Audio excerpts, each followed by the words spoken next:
Hey, I'm back with part 2. So yeah, the Roddy Piper Bret Hart match. I never seen these guys lock up before. I don't think it was its own time. Very good match. This is one of the most underrated matches. Hear me out.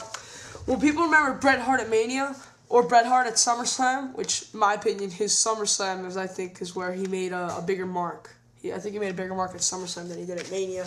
You know, his thing with Mr. Perfect, his thing with The Undertaker in 97, his thing with British Bulldog in 92, his feud with Jerry Lawler in 93, his cage match with Owen Hart in 94. Is that it? Yeah. So like I said, I personally think he made a bigger mark at SummerSlam than he did Mania.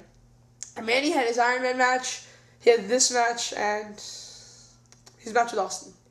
But I personally think, like I said, he made more.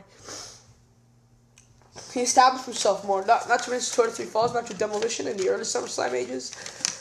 So I really like this match with him at Piper. It's underrated because when people remember Piper, they think of this match. When people remember Bret, they don't. If I tell you, Bret Hart, best matches, go. You tell me versus Austin, versus Bulldog, versus Owen at Mania. If I forgot to mention that in Owen's Mania. Let's see, versus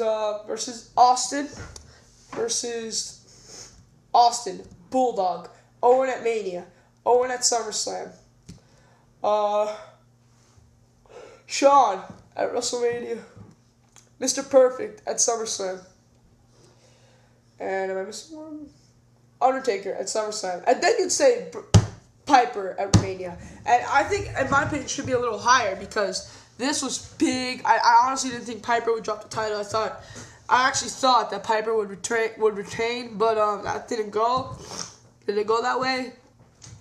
Very good match. Piper's only championship in WWE.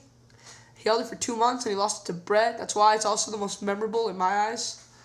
That's a special reason why it's personally more memorable. Okay, next one. WrestleMania 9. I did not like this Mania very much. Did anyone? But, let me try to remember. I know Doink fought Crush, but even though that match sucked, it was just funny. Shawn Michaels Tatanka was very, very good. It was very good. But, no, I'm going to have to go with the tag match. Money Inc. versus I forget their name, Hogan and Beefcake. Because that match, I was really into it. In my opinion, this is one of the better tag team matches of WrestleMania. I'm not going to say it's better than the first one, even though this one was a lot longer, but just because it was cool. Did I like the ending? No, but it just really intrigued me. Like I said, DiBiase, one of my favorite wrestlers, and this is memorable because name me a time, besides WrestleMania 6, besides WrestleMania X8, name me a time where Hogan lost at Mania. No. No. Did he say the word lost? No. I don't think I heard the word lost. Did I hear the word lost? Yes. Hogan lost this match. At the time, he'd only lost once at WrestleMania 6 at Mania. I think. He got double DQ'd with Andre. I don't consider that a loss at WrestleMania 4. So yeah, this was huge to me. I'm like, oh my god, Hogan lost? Are you kidding me? I never thought that would happen. Of course, Hogan, would go on that night and win the title because, the spotlight's all mine. Yay! But what are you going to do? But yeah, that left an imprint on me because I thought Hogan could never lose. But then, like I said, he goes on tonight anyways. And wins the title anyways. I've said that WrestleMania 10, I've said this so many times. I think the match between Shawn and Razor's overrated. I think their SummerSlam match is 10 times better than this. 10 times better. Not 5, not 2, 10 times better. His match with Razor at SummerSlam. It had more time.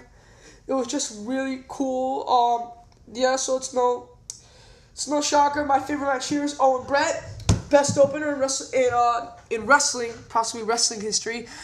In my opinion, it should have been a 5-star match. I don't know why they gave it 4 3/4. It should have been a 5-star match. The drama behind this was just, oh my god. The drama behind this was building for months. This was just really good. The match quality itself was amazing. I just really, really, really liked this match. And this is by far the most memorable. Owen won, which I didn't see happening. I mean, I guess I kind of thought Owen would win, but and then when Owen won, I thought, okay, this is going to make an amazing feud because now Owen can say he beat his brother. and the brother can't say the same thing. But honestly, I didn't think Owen would win. I thought, like, because Bret was, like, really up there. And, I wanted Bret. I thought, when I first saw this, I thought, okay, if Bret loses, then how's he going to fight Yokozuna at the end? That would kind of make him look weak. He lost to his brother. How can he beat Yokozuna? But that definitely, and he lost to his brother cleanly. But that definitely wasn't the case. It definitely was not. It made his match with Yoko that much better, knowing that he had just fought once already and he was tired. WrestleMania 11. I like the Lawrence Taylor match. This is gonna be one of those instances. The Lawrence Taylor match is the most memorable because football player headlining WrestleMania. I know a lot of people, you guys didn't like that, but I liked this match. I thought it was pretty good. I didn't have a problem with it personally, and yeah, I liked it. I honestly didn't have a problem with it. But the best match, technically sound, is Diesel Shawn Michaels. It's just Diesel Shawn Michaels didn't leave a mark in me, like the Lawrence Taylor match did, because a football player main eventing Mania.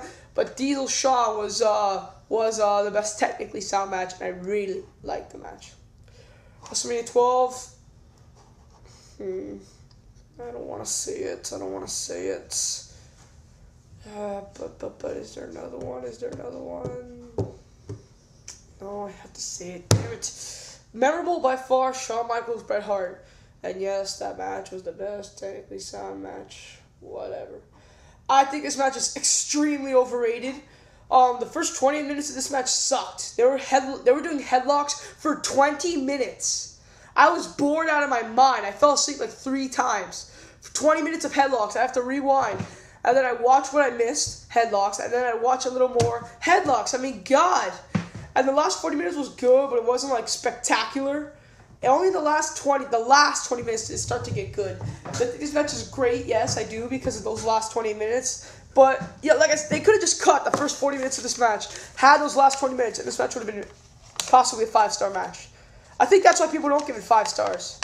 Because of that, I think if they just took out the first 40 minutes of this match, this would be a 5-star match. This match was that good. But, like, it just bored me at the beginning. That's why I was begrudgingly had to give it best technically sound, because that's really all that Mania had. Since, they had a 1-hour match, so they had to cut the card for time reasons. I didn't want to give it the title of best technically sound, but I have to. I really have no choice. Let's go to WrestleMania 13. Austin Bret. I don't even have to think about it. It's Austin Bret by far. I personally don't think it's Bret Hart's best match. People say it's Bret's. I don't even think it's Austin's best. I think Austin's best, I'm gonna give you 2, is either against The Rock at WrestleMania X7 or against Chris Benoit on SmackDown. Yes, I said that. If you guys haven't seen that, you really should. Well, I did like this match, and I liked it a lot. Don't get me wrong, I really did like this match. But I don't know. I guess like if it was an I Quit match and not a submission match, I guess it would have been better. Because it wasn't an I Quit match; it was a submission match. That's probably what people think. So like I personally think an I Quit match would have gone a little farther. I guess the ending you can do it with an I Quit match. It just won't be as dramatic. Austin in the end not wanting to tap out to the sharpshooter, so he passes out, and that is a pretty good way to end their thing between Austin and Hart. I like that Hart won. I really like that Hart won, and it was a great match. I don't know. I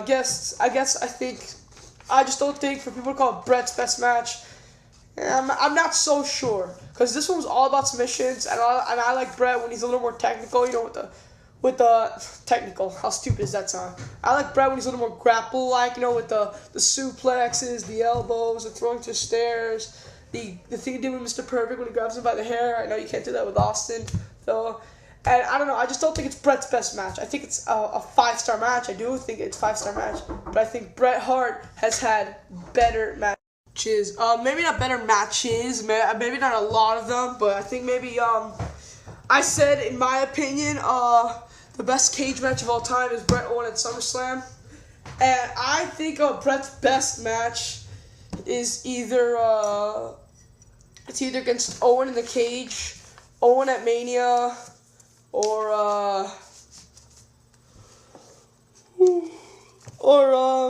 what's the one I'm trying to say? Come on, I know what I'm trying to think. It's not Bulldog, and I'm not so sure I call it perfect. I had it in my head. Can't remember. So yeah, I personally think his matches with Owen were a little better than this match with Austin.